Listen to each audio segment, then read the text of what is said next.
Hey everyone, Nicholas here. Hope you're having a great day.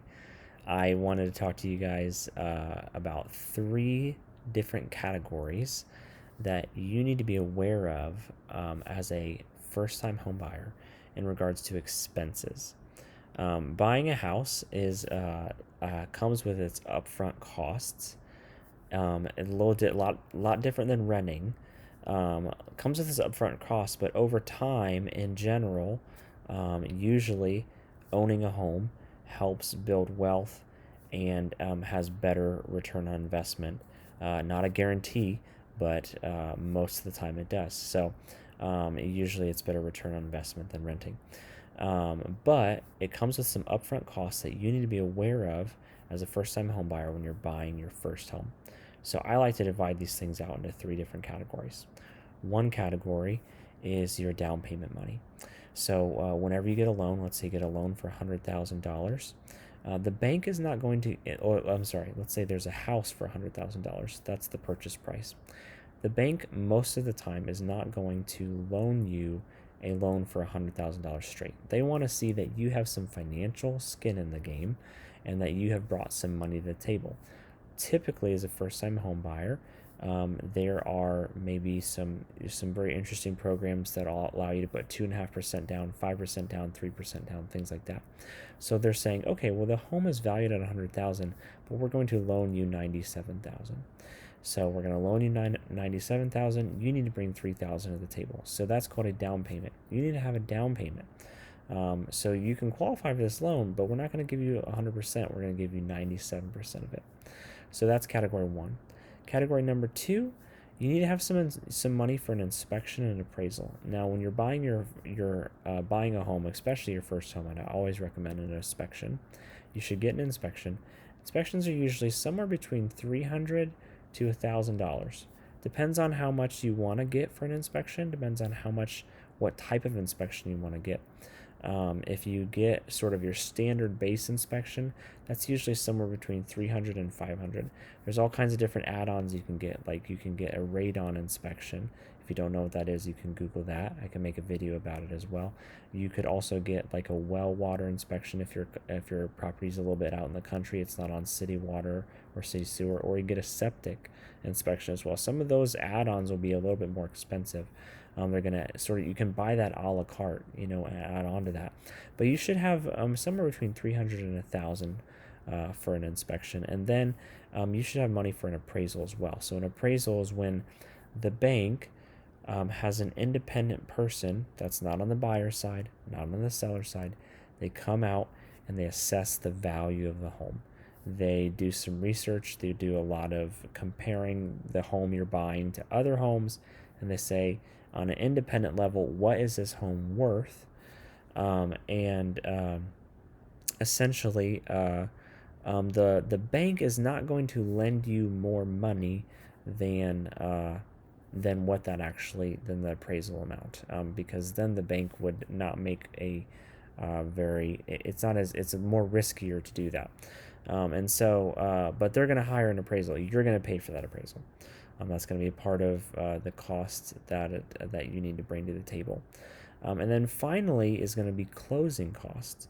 So closing costs is sort of a general term referring to a large variety of different kinds of expenses that you as a buyer need to be aware of. So one of those expenses is a loan origination fee.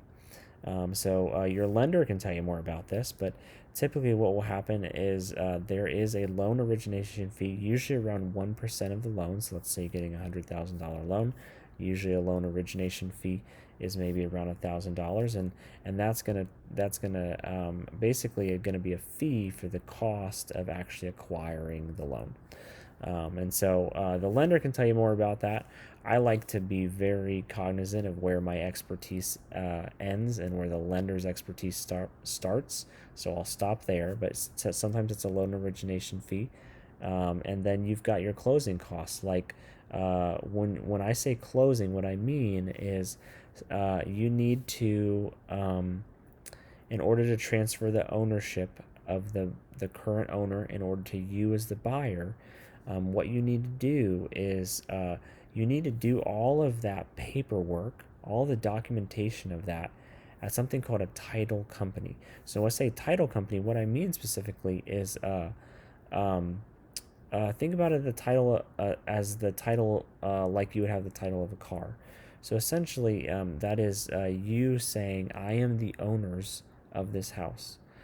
Title companies, one of the incredible things they do is they do an incredible amount of research.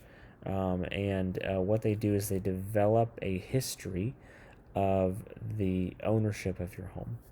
They do some research on that. They make sure that the current owner who owns the home actually has the legal right to actually sell you the home.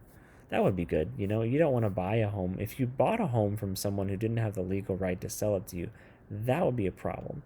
So the title company does a lot of that work to make sure that all of that is done legally and kosher. There's financial costs that go with that.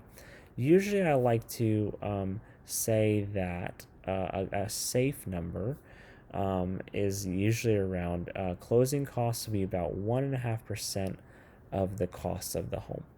So that's always a good number I like to have in my mind. So let's say you're looking at $100,000 home. You got your down payment of, let's say your down payment of 3%. That's 3,000. Let's say you've got for inspection and appraisal. Appraisal is usually around 500 to 700. So let's just say conservatively we've got $1,000 even for that. So $3,000 down payment, category one. Category two, inspection and appraisal, $1,000 even. That's $4,000 total.